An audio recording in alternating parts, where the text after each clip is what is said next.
Hello my dear student, present I am explaining elementary signals. So you see very important. So here first of all unit step function. So unit step function means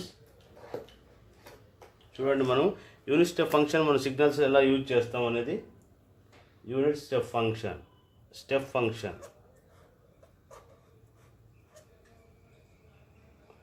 signal అంటే ఏమి? What is the step signal? Step signal means it have same amplitude at any instant of time. అంటే చూడండి, mathematically unit step ఫంక్షన్ని u of t 1 ఇక్కడ t greater than or equal 0. Okay, remaining 0 అవుతుంది అనమాట ఎప్పుడు t less than 0 అయినప్పుడు. Okay, t less than 0 అయినప్పుడు 0 అవుతుంది. అప్పుడు మనకు ఎలా ఉంటుంది? మనకు అప్పుడు సిగ్నల్ అనేది చూడండి, ఇక్కడ దీన్ని u ఆఫ్ t అంటారు. అంటే దీన్నే యాంప్లిట్యూడ్ లైన్ అని అంటారు, లేదా ఇమాజినరీ లైన్ అని, లేదా y యాక్సిస్ అని అంటారు. ఓకే, దీనికి t అంటారు, టైం లైన్ అంటే ఇండిపెండెంట్ యాక్సిస్ అంటారు. ఇది ఏమిది 0. ఓకే, ఇది 1. అంటే ఇక్కడ ఏమి సేమ్ యాంప్లిట్యూడ్ ఉంటుంది. అంటే ఇక్కడ ఏమి a ఈజ్ ఈక్వల్ టు 1 అని. a ఈజ్ ఈక్వల్ టు ఏం తీసుకున్నాం ఇక్కడ 1. a అంటే 1 అని అర్థం. అంటే 0 దగ్గర 1 ఉంటుంది, నెక్స్ట్ 1 దగ్గర 1 యాంప్లిట్యూడ్ ఉంటుంది, అదే 2 దగ్గర సేమ్ యాంప్లిట్యూడ్ ఉంటుంది, 3 దగ్గర సేమ్ యాంప్లిట్యూడ్, అట్లాగే 1.1, 1.2, 1.3, 1.4 all the instant of time దగ్గర సేమ్ యాంప్లిట్యూడ్ ఉంటుంది అన్నమాట. అట్లా సేమ్ యాంప్లిట్యూడ్ ఎప్పుడైతే ఉంటుందో దాన్నే యూనిట్ స్టెప్ ఫంక్షన్ అంటారు. ఓకే, అంటే దీని మీనింగ్ ఏంటి? t greater than or equal అంటే ఏమంటే t is equal to 0, 1, 2 up to so on. అంటే 0కి 1, 0.1, 0.2 కూడా వస్తుంది కదా. t అంటే ఏమి 0, 0.1, 0.2, 0.3, 0.4, 0.5, 0.6, 0.7, 0.8, 1, 9, 1 అలాగా. మళ్ళీ 1.1, 1. ప్రతి టైం దగ్గర, ప్రతి సెకండ్ దగ్గర ఒకే రకమైన యాంప్లిట్యూడ్ ఉంటుంది. రిమైనింగ్ ప్లేస్లో అంటే ఇట్లా నెగిటివ్ వస్తుంది కదా, ఇట్లా నెగిటివ్ చోట ఏమవుతుందంటే 0 ఉంటుంది. అదే t less than. t less than అంటే ఏమి? t లెస్ దాన్ అంటే -1, -2, -3. రిమైనింగ్ చోట అంతా ఏమవుతుందంటే యాంప్లిట్యూడ్ అనేది 0 అయిపోతుంది అనమాట. ఇక్కడ a అంటే యాంప్లిట్యూడ్. a అంటే ఏమేది? Amplitude. This is called a step signal. Okay, next ramp signal ఏమిది?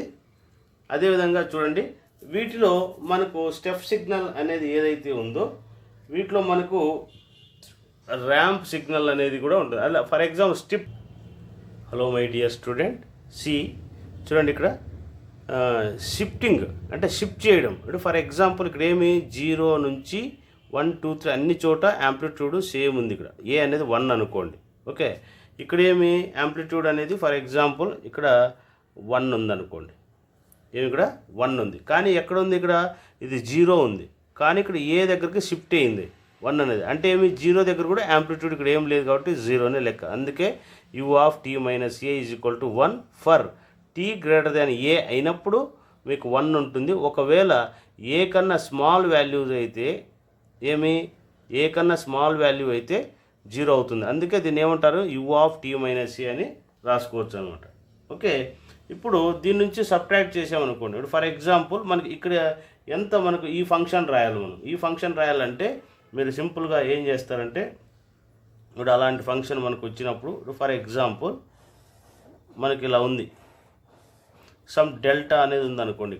ఇక్కడ డెల్టా ఏ ప్లేస్లో డెల్టా వచ్చింది. ఇదంతా కలిపి ఏమిది? u ఆఫ్ t అవుతుందా? ఈ డెల్టా వచ్చింది కాబట్టి ఇది u of t minus delta అవుతుంది. t minus delta. సో అప్పటికి ఏమవుతుంది? ఇక్కడ మనకి ఇది ఎంత ఉంది, ఈ లెంత్ ఎంత ఉంది అంటే ఈ లెంత్ మధ్య ఎంత యాంప్లిట్యూడ్ ఉంది ఫైండ్ అవుట్ చేయాలంటే చూడండి, u ఆఫ్ t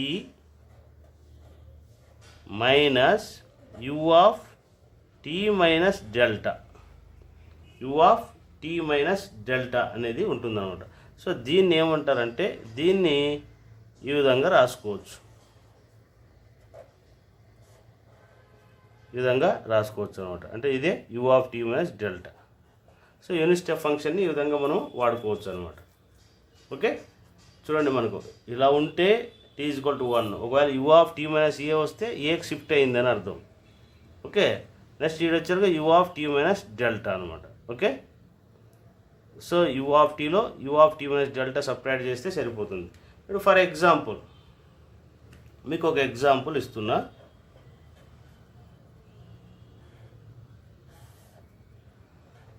ఇలా ఉంది. ఓకే, ఇది యూ ఆఫ్ టీ.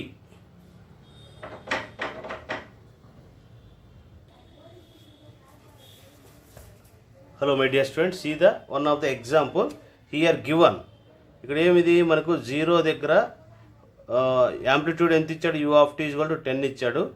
నెక్స్ట్ అది 1 దగ్గర యాంప్లిట్యూడ్ 5 ఇచ్చాడు. అంటే యూ ఆఫ్ టీ మైనస్ 1 దగ్గర ఏముంది మనకు, ఇక్కడ 5 యాంప్లిట్యూడ్ ఉంది.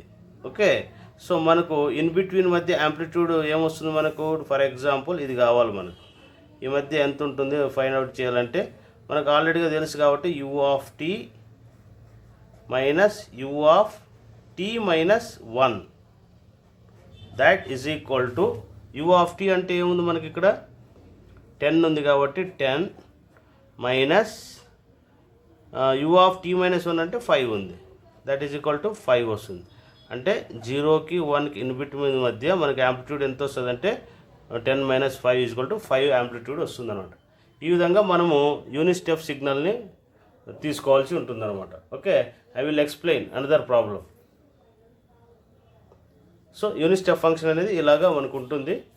Next I will explain ramp function. Hello my dear student, you see the unit ramp function. Unit ramp function we are mathematically we are represent. So r of t is equal to integral u of t dt. అంటే ఏమి, ramp function కావాలంటే unit step function ఏం చేయాలి, మనము integrate చేయాలి. Integrate చేస్తే మనకి ఏమొస్తుంది, యూనిట్ ర్యాంప్ ఫంక్షన్ వస్తుంది. సో యూనిట్ ర్యాంప్ ఫంక్షన్ అంటే మనకు ఆల్రెడీగా తెలుసు ఏమి, యూ ఆఫ్ టీ అనేది 1 కదా, యూ ఆఫ్ టీ అనేది 1 dt. ఓకే, 1 ఇంటిగ్రేషన్ చేస్తే ఏమొస్తుంది, టీ వస్తుంది. ఇక్కడ ఏమి, ఇక్కడ T R of tea is equal to T అంటే ఏమి, ఇక్కడ మనకు T greater than or equal 0. Another చోట ఏమవుతుంది మనకు, నెగిటివ్ వాల్యూస్ వస్తే 0 అవుతుంది అనమాట. అంటే టీ లెస్ దాన్ 0.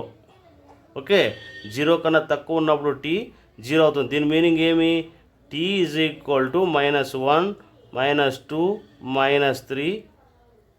ఓకే, ఇవన్నీ కూడా మనకు జీరోస్ అవుతాయి. నెగిటివ్ వాల్యూస్ వస్తే 0 వచ్చేస్తుంది. ఇక్కడ టీ దీని యొక్క మీనింగ్ ఏమి, టీ ఈజ్ ఈక్వల్ టు 0 1 2 3 ఈ ప్లేసెస్లో అంతా కూడా మనకి టీ అనే వస్తుందన్నమాట. సో మనకు అది ఎలా ఉంటుందో చూడండి. So this is called a T, this is called a R of T. R of T means it is nothing but ramp function. It is passing through the origin. అంటే ఇక్కడ ఏమి, ఇక్కడ 1 వస్తే ఇక్కడ 1 దగ్గరకు వస్తుంది. నెక్స్ట్ ఇక్కడ 2 వస్తే ఇది 2 దగ్గరకు వస్తుంది అనమాట. ఇట్లా ఇది ఇంక్రీజ్ లీనియర్గా ఇంక్రీజ్ అవుతుంది. టీ ఇంక్రీజ్ అయితే ఆర్ ఆఫ్ టీ కూడా ఇంక్రీజ్ అవుతా పోతుంది అనమాట. ఇలా ఇంక్రీజ్ అయ్యే విధానాన్ని ఏమంటారంటే ర్యాంప్ ఫంక్షన్ అంటారు. ఏమంటారు, ఇది ramp function. Okay, so next another topic, unit parabolic function. Unit parabolic function. Unit parabolic function. Unit parabolic function. Unit parabolic function means integrating with respect to ramp function or double integral apply the unit step function. అంటే ఏమి, parabolic అంటే p of t తో represent చేస్తారు. Double integral unit step function or single integral r of t dt. Okay, so అటు p of t is equal to already we know that R of T అంటే ఏం రాసుకోవచ్చు మనం, R of T అంటే ఇక్కడ T dt వచ్చింది. Okay, టీని integrate చేసి ఏమొస్తుంది మనకు, t² /2 కదా. t⁻1 కదా, t²/2. ఎప్పుడు ఇది మనకు t>0 అయినప్పుడు ఇది వస్తుంది అనమాట. ఒకవేళ t 0 వస్తే ఏమొస్తుంది, 0 అయిపోతుంది. ఏమొస్తుంది, ఇది 0. ఓకే, అంటే t 0 వచ్చినప్పుడు t²/2 అవుతుంది, t<0 వస్తే 0 అవుతుంది. So this is called a unit parabolic function. So it is mathematically we are draw the figure. చూడండి అది ఎలా ఉంటుందంటే, పారాబోలా అంటే మనం చిన్నప్పటి నుంచి ఇంటర్మీడియట్లో తెలుసుకున్నాం. సో దీన్ని p అంటారు. It is passing through this. ఈ విధంగా మనకు పారాబోలిక్ ఉంటుంది. ఏమిది, t²/2. ఇదేమిది 0, 1, 2 ఇట్లాగా పారాబోలిక్ కర్వ్ షేప్లో ఇంక్రీజ్ అవుతా పోతుంది అన్నమాట. This is called a unit parabolic function. So next another impulse function. ఏమి ఇక్కడ ఇంపల్స్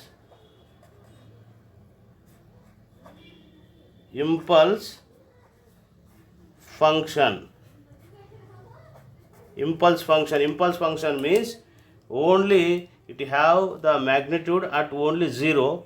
So చూడండి ఇక్కడ integral -∞ to ∞ delta of t dt is equal to 1. This is called a unit -∞ to ∞. That is equal to infinity. -∞ to +∞ అంటే ఏమొస్తుంది మనకు, unit parabolic అవుతుంది అనమాట. ఏమిది, యూనిట్ పారాబోలిక్. ఓకే, ఇక్కడ ఏమవుతుందంటే delta of t is equal to, చూడండి ఇక్కడ delta of t that is equal to infinity అవుతుంది ఎప్పుడు t ఈజ్ ఈక్వల్ టు 0 అయినప్పుడు. ఓకే, ఒకవేళ in case t not equal to 0 అయిందనుకో, t నాట్ ఈక్వల్ టు 0 అంటే 0 అనమాట. అంటే t ఈజ్ ఈక్వల్ టు 0 దగ్గర మాత్రమే ఉంటుంది. ఒకవేళ ఇన్ కేస్ t +or-1 వచ్చినా +or-2 వచ్చినా ఈ వాల్యూస్ అన్నింటికీ కూడా ఇంకా అప్ టు సో ఆన్ ఏమొస్తుంది, నీకు 0 అనేది వస్తుంది. అలా వచ్చినప్పుడే దీన్ని ఇంపల్స్ ఫంక్షన్ అంటారు. ఏమొస్తుంది, impulse function. Okay, this is the concept of impulse function. Next వచ్చి another topic. Hello my dear students, see the rectangular pulse function. Rectangular pulse function అంటే మనకు ఇది రెక్టాంగులర్. చూడండి ఇది ఒక రెక్టాంగులర్ పల్స్ ఫంక్షన్ ఎలా ఉంటుందంటే π(t) = 1. అంటే ఇక్కడ నుంచి ఇక్కడ వరకు మ్యాగ్నిట్యూడ్ అనేది 1 ఉంటుంది. ఎప్పుడు mod t < ≤ 1/2 అయినప్పుడు ఏమొస్తుంది, ఎప్పుడైనా సరే మోడ్ అంటే ఏమి, నెగిటివ్ పాజిటివ్ రెండు ఉంటాయి. మోడలస్లు ఏముంటాయి మనకి, హాఫ్ నెగిటివ్ హాఫ్ పాజిటివ్ ఉంటుంది. ఈ మధ్యలో డిస్టెన్స్ ఎంత ఉండాలి, 1 మాత్రమే ఉండాలి, యూనిట్ 1 ఉండాలి. అలా ఉన్నప్పుడు మాత్రమే రెక్టాంగులర్ ఫంక్షన్ యొక్క యాంప్లిట్యూడ్ 1 అనేది ఉంటుంది. ఒకవేళ అలా కాకుండా 1/2 కాకుండా 2/3 4/3 ఇలాగ వాల్యూస్ వచ్చాయనుకోండి, 1/2 హాఫ్ కాకుండా రిమైనింగ్ వస్తే అన్ని చోట్ల మనకు 0 అయిపోతుందట. అలా ఉంటేనే దీన్ని రెక్టాంగులర్ ఫంక్షన్ అంటారు. నెక్స్ట్ వచ్చి triangular pulse function. Triangular pulse function అంటే delta of t is equal to 1 minus mod t by a mod t < a. Okay, ఎప్పుడు ఒక ట్రయాంగిల్ అనేది -aకి ఇన్ బిట్వీన్, ఇక్కడ -5 వస్తే ఇక్కడ +5 రావాలి, -1 వస్తే ఇక్కడ +1 రావాలి, -2 వస్తే +2 ఈ మధ్య ఉన్నట్లయితే మనం ఏం రాసుకోవచ్చు, 1 - t/a అంటే ఏమి, ఇక్కడ ఉన్న వాల్యూ ఏదైతే ఉందో అది వేసుకొని మనం సింప్లిఫై చేస్తాం. mod t < a. ఒకవేళ in case mod t > a కన్నా ఎక్కువ ఉందనుకోండి, అదర్వైజ్ ఇది 0 అవుతుందన్నమాట. నెక్స్ట్ వచ్చి signum function. Okay, signum function అంటే సిగ్నమ్ ఆఫ్ t అంటే 1 ఎప్పుడు వస్తుంది, t < 0 అయినప్పుడు. అంటే 0 కన్నా గ్రేటర్ ఎప్పుడు అవుతుంది, పాజిటివ్ వాల్యూస్ అయినప్పుడు 1 వస్తుంది. ఒకవేళ = 0 అయితే ఇది 0 యాంప్లిట్యూడ్ అవుతుంది. ఒకవేళ t < 0 అయిందనుకోండి, t < 0 అయితే -1 వస్తుంది అనమాట. దాన్నే సిగ్నమ్ ఫంక్షన్ వీఆర్ రిప్రజెంట్ ఈ విధంగా రాసుకోవచ్చు, లేదంటే -1 + 2 * u(t)గా రాసుకోవచ్చు. 2 - 1 + 2 u(t)గా రాసుకోవచ్చు. This is called a signum function. Okay, next sinc function. ఏమి సింక్ ఫంక్షన్ సింక్ ఫంక్షన్ అంటే ఒక జీరో దగ్గర మాత్రమే హై యాంప్లిట్యూడ్ ఉంటుంది. Sinc function is represented by sinc of tea is equal to, దీన్నే సైన్ టీ బై టీగా రాసుకోవచ్చు సింక్ని. ఇదేమి -∞ టీ >∞ అనమాట. సింక్ ఫంక్షన్ అంటే ఇట్ ఈజ్ ఏ, చూడండి ఇది సింక్ ఫంక్షన్ అంటే మనకి ఇలా ఉందనుకోండి సిగ్నల్, ఇది జీరో దగ్గర మాత్రమే హై యాంప్లిట్యూడ్ ఉంటుంది. ఇక్కడ జీరో హై యాంప్లిట్యూడ్ ఉండి తర్వాత డిక్రీజ్ అవుతూ వస్తుంది, ఇట్లా డిక్రీజ్ అవుతూ వస్తుంది అనమాట. ఇలా వస్తే దీన్ని ఏమంటారంటే సింక్ ఫంక్షన్ అంటారు. ఏమంటారు? ఇది సింక్ ఫంక్షన్ అంటే ఇక్కడ ఏమొస్తుంది నీకు, ఇది -1, ఇక్కడ ఏమొస్తుంది -2, ఇది ఏమొస్తుంది, ఇది వచ్చి -1 +1, ఇది 2, ఇది 3. ఈ హై మ్యాగ్నిట్యూడ్ అనేది ఎక్కడ ఉంటుంది నీకు 1.5 దగ్గర ఇక్కడ హై మ్యాగ్నిట్యూడ్ ఉంటుంది. జీరో దగ్గర ఇంకా ఎక్కువ ఉంటుంది మ్యాగ్నిట్యూడ్, 1.5 దగ్గరే ఉంటుంది ఈ యాంప్లిట్యూడ్ అనేది వస్తుంది అనమాట. అంటే 2 కన్నా ఈ 1.5 దగ్గర హై యాంప్లిట్యూడ్ అనేది ఉంటుంది అనమాట. అలాగే ఇక్కడ -1.5 దగ్గర హై యాంప్లిట్యూడ్ ఉంటుంది, తర్వాత యాంప్లిట్యూడ్ డిక్రీజ్ అవుతూ వస్తుంది అనమాట. అలా వస్తే దాన్ని ఏమంటారంటే సింక్ ఫంక్షన్ అని అంటారు అనమాట. Okay, this is the very important functions. Okay, ఇవి మనకున్న ఫంక్షన్స్. నెక్స్ట్ వీటిపైన ప్రాబ్లమ్స్ ఎలా ఉంటాయో మీకు తర్వాత ఎక్స్ప్లెయిన్ చేస్తాను. Okay, hello my dear students, see the Gaussian function. Gaussian function means here represented, Gaussian అంటే మనకు జీరో దగ్గర హై యాంప్లిట్యూడ్ ఉండి తర్వాత ఏమవుతుంది నీకు డిక్రీజ్ అవుతూ వస్తుంది, యాంప్లిట్యూడ్ అనేది డిక్రీజ్ అవుతూ వస్తుంది. ఇట్లాగా డిక్రీజ్, ఇది 1 అనుకోండి, ఇది 2, 3, ఇది -1, ఇది -2, ఇట్లా యాంప్లిట్యూడ్ -∞ వెళ్ళే కొద్దీ ఇట్లా +∞ అయ్యే కొద్దీ ఈ లైన్ పైన ఏ యాక్సిస్ పైన కలిసిపోతుంది అనమాట. ఇలా కలిసిపోయే ఏ సిగ్నల్ అయినా ఉందనుకో దాన్ని గాసియన్ ఆఫ్ టీ అంటారు. గాసియన్ ఆఫ్ టీ లేదా గాసియన్ ఫంక్షన్ అని అంటారు. The Gaussian function we are represented in mathematically e⁻−at²తో రిప్రజెంట్ చేస్తారు. ఇక్కడ మన యాక్సిస్ ఉంది కదా, ఎక్స్ యాక్సిస్, ఇది వై యాక్సిస్, ఇది వై యాక్సిస్, ఇది ఎక్స్ యాక్సిస్. ఈ వై యాక్సిస్ పైన ఏం చేస్తాము, గాసియన్ యాంప్లిట్యూడ్ రిప్రజెంట్ చేస్తాము. అదేవిధంగా ఇవి ఏమవుతుంది నీకు డిక్రీజ్ అవుతూ వస్తుంది కాబట్టి ఫైనల్గా ఇక్కడ యాంప్లిట్యూడ్ అనేది 0 అవుతుంది, ఇంక్రీజ్ అయ్యే కొద్ది. అంతే -∞ >T >∞ అంటే దీని యొక్క గాసియన్ యొక్క ఫ్రీక్వెన్సీ అనేది టోటల్గా డిక్రీజ్ అయ్యి యాంప్లిట్యూడ్ కూడా లేకుండా పోతుంది అనమాట. అలా వస్తే దాన్ని గాసియన్ ఫంక్షన్ అంటారు. నెక్స్ట్ వచ్చి సైనసోడియల్. మీకు ఆల్రెడీగా తెలుసు కాబట్టి సైనసోడియల్ అంటే మనకి ఎలా ఉంటుంది, ఇలా ఉంటుంది కదా, ఒక positive cycle, half negative, positive, half negative ఇలా ఉంటుంది అనమాట. This is called a x of t, this is called a t, a into sine Ohm's t plus theta. Ohms అంటే సమ్ టైమ్స్ ఒమేగా అని కూడా రాసుకోవచ్చు. కొంతమంది ఏం చేస్తారు, ఒమేగా కూడా రాస్తారు, కన్ఫ్యూజ్ కావాల్సిన అవసరం లేదు.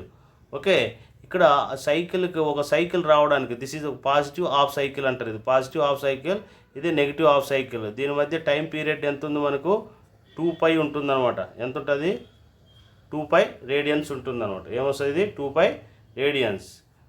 Okay, so this is called a sine. ఇక్కడ ఏముంటుంది నీకు, ఇది యాంప్లిట్యూడ్ అంటారు. అంటే ఈ ఏ అనేది ఇక్కడ ఉంటుంది, ఇది వేవ్ అనేది ఉంది కాబట్టి అందుకే sine Ohm's t plus theta అని కూడా రాసుకోవచ్చు, లేదా sometimes omega t plus theta అని కూడా రాస్తాడనమాట. This is called a functions. మనకు గాసియన్ కానీ లేదా సైన్సోడియల్ కానీ లేదా ర్యాంప్, యూనిట్ స్టెప్, ఇవన్నీ సిగ్నల్స్ అనమాట. So many types of signals అనమాట. ఈ సిగ్నల్స్ని డిఫరెంట్ టైప్స్లో మాడిఫికేషన్ చేస్తాం. కంటిన్యూస్ సిగ్నల్స్గా మార్చుకోవడము, డిస్క్రీట్ సిగ్నల్గా మార్చుకోవడం, ఇవన్నీ కూడా మీకు తెలిస్తే ఆ సిగ్నల్లో మనం ఎలా మాడిఫై చేసి దాన్ని ఎట్లా యూటిలైజ్ చేసుకోవాలి అనేది మనకు మ్యాథమెటిక్స్లో ఉన్న ఫోరియర్ సిరీస్ కానీ, ల్యాప్లేస్ ట్రాన్స్ఫార్మ్ కానీ, ఫోరియర్ ట్రాన్స్ఫార్మ్స్ కానీ, జెట్ ట్రాన్స్ఫార్మ్స్ ఉపయోగించి వీటన్ని మాడిఫై చేయడానికి యూజ్ చేస్తారు. అందుకే ఫస్ట్ ఫండమెంటల్ సిగ్నల్స్ అనేది మనం పూర్తిగా తెలుసుకోవాలన్నమాట. ఓకే, మీకు అదేవిధంగా మీకు కాంప్లెక్స్ సిగ్నల్ అనేది కూడా తెలిసే ఉంటుంది. మీకు కాంప్లెక్స్ సిగ్నల్ అంటే మనకు ఆల్రెడీగా తెలుసు కదా. కాంప్లెక్స్ సిగ్నల్స్ మనకు ఆల్రెడీగా మీకు తెలుసు. e⁻j∠θ అంటే ఏం రాసుకోవచ్చు, cos θ ప్లస్ j sin θ రాసుకోవచ్చు కదా. దాన్ని కాంప్లెక్స్ సిగ్నల్ అంటారు. కాంప్లెక్స్ ఎక్స్పోనెన్షియల్ అంటే ఇదనమాట. కాంప్లెక్స్ ఎక్స్పోనెన్షియల్, కాంప్లెక్స్ ఎక్స్పోనెన్షియల్ అంటే it is the mathematical we are writing x of t is equal to e⁻ s t, ఏమిది ఎస్టీ. ఓకే, ఇక్కడ ఎస్ అంటే ఏం లేదు, రో ప్లస్ జే ఓమ్స్ అనమాట. ఏమిది జే ఓమ్స్ ఈ పవర్. ఓకే, ఈ విధంగా రాసుకోవచ్చు. మరి ఈ పవర్ ఎస్టీ అంటే ఏమి, రో ప్లస్ జే ఓమ్స్గా రాసుకోవచ్చు. అందుకే ఇది ఎస్ అంటే ఇది ఇంటూ టీ. దీన్ని ఎక్స్పోనెన్షియల్ అంటారు. ఏమంటారు, ఇది ఎక్స్పోనెన్షియల్. సో దీన్ని ఏం రాసుకోవచ్చు మనం, x of tea is equal to e power into e power j ohms t రాసుకోవచ్చా, ఇట్లా రాసుకోవచ్చు. That is equal to e power okay rho t e power ohms అన్న ఒమేగా అన్న ఒకటి, జస్ట్ నేను ఓమ్స్ ప్లస్లో ఒమేగా పెట్టుకున్నా. దీన్ని ఏం రాసుకోవచ్చు, cos omega t plus j sine omega t రాసుకోవచ్చు అనమాట. వీటిని ఎక్స్పోనెన్షియల్ సిగ్నల్ అంటారు, కాంప్లెక్స్ ఎక్స్పోనెన్షియల్ సిగ్నల్ అని పిలుస్తారనమాట. Okay, this is the concept for the all types of basic signals అనమాట. ఓకే, సో నెక్స్ట్ మనకు ప్రాబ్లమ్స్ ఎలా అడుగుతాడో అనేది మీకు నెక్స్ట్ ఎక్స్ప్లెయిన్ చేస్తాను. Hello my dear students, see the example problems and properties in impulse function. So properties of unit impulse function చూడండి. ఇక్కడ -∞ to ∞ x of t delta of tea is equal to dt అయితే దాన్ని X of జీరోగా రాసుకోవచ్చు. ఏం రాసుకోవచ్చు, ఇది X of zero. గుర్తుపెట్టుకోండి, ఇది ఈ ప్రాపర్టీ గుర్తుపెట్టుకోవాలి. X of tea is equal to delta of t dt చేస్తే ఎక్స్ ఆఫ్ జీరో రాసుకోవచ్చు. అదేవిధంగా -∞ to integral -∞ to ∞ x of t delta of tea minus t naught dt వస్తే ఇక్కడ ఏదైతే ఉందో ఆ టీ నాట్ తీసుకొని వచ్చి టీ ప్లేస్లో సబ్స్టిట్యూట్ చేస్తే అదే మనకి ఫైనల్ సొల్యూషన్ అవుతుంది అనమాట. అదేవిధంగా -∞ to ∞ x of t delta of a t d t is equal to 1/|a x of జీరోగా రాసుకోవచ్చు. ఇక్కడ ఉన్న వాల్యూ ఏదైతే ఉందో 1/|a x of zero. Next delta of a t వస్తే mod a డెల్టా ఆఫ్ టీగా రాసుకోవచ్చు. You see the one of the example -∞ to ∞ ఈ power t delta of t. So ఇది ఎలా ఉంది, నీకు ఈ విధంగా ఉందా లేదా, డెల్టా ఆఫ్ టీ ఉంది. ఎక్స్ ఆఫ్ టీ ప్లేస్లో ఏముంది మనకు, ఈ ఆఫ్ టీ ఉంది. సో కాబట్టి ఈ పవర్ టీ, ఇక్కడ టీ ప్లేస్లో ఏం పెడతారు, జీరో. ఇక్కడ ఏముంది అంటే ఇక్కడ టీ -0 ఉన్నట్టు, అంటే ఇక్కడ ఏమి ఇక్కడ జీరో, కాబట్టి that is equal to e power zero అంటే 1. ఓకే, నెక్స్ట్ చూడండి, ఎక్స్ ఆఫ్ టీ ప్లేస్లో ఏముంది, ఇక్కడ మనకి sin 2t ఉంది. ఏముంది ఇక్కడ ఈ ఫార్ములా ప్రకారం ఉంది మనకు sin 2t. ఇక్కడ టీ ఈజ్ ఈక్వల్ టు ఏముంది, టీ ప్లేస్లో ఇక్కడ టీ నాట్ ఉంటే టీ ప్లేస్లో టీ నాట్ పెట్టాము. ఇక్కడ ఏముంది π/3 ఉంది, కాబట్టి sin 2π/3. ఓకే, వాటి సింప్లిఫై చేసుకోవచ్చు. నెక్స్ట్ చూడండి, ఇక్కడ ఈ ప్రకారం ఎలా ఉంది, x of tea is equal to delta of a t dt ఉంది. సో ఇక్కడ ఏమి స్కేలర్ ఏముంది, నీకు 5 ఉంది. సో కాబట్టి ఏమొస్తుంది 1/5 okay log t 0. Okay, t ప్లేస్లో 0 పెడతాం, 1/5 లాగ్ 0. ఓకే, నెక్స్ట్ ఇక్కడ ఏముంది మనకు ఈ ప్రకారం ఉంది, డెల్టా ఆఫ్ ఏటీ అంటే ఏమి 1/6 ఇంటూ డెల్టా ఆఫ్ టీ. ఈ విధంగా చేసుకోవాలన్నమాట. సో ఆ ప్రాపర్టీస్ గుర్తుంటే మీరు ఈ ఫార్ములాస్ చేయగలుగుతారు. ఈ ప్రాబ్లమ్స్ అనేవి ఇలా అడుగుతాడు మనకు. Okay, this the impulse function యొక్క problems. Okay, so next how to represent discrete time signals in 3 types. So అవి ఎలా ఉంటాయి, మీకు సిగ్నల్స్ ఎలాగ రిప్రజెంట్ చేస్తారనేది ఐ విల్ డిస్కస్. బ్రహ్మా గురుర్విష్ణు గురుర్దేవో మహేశ్వర గురుర్ సాక్షాత్ పరబ్రహ్మ తస్మై శ్రీ గురవే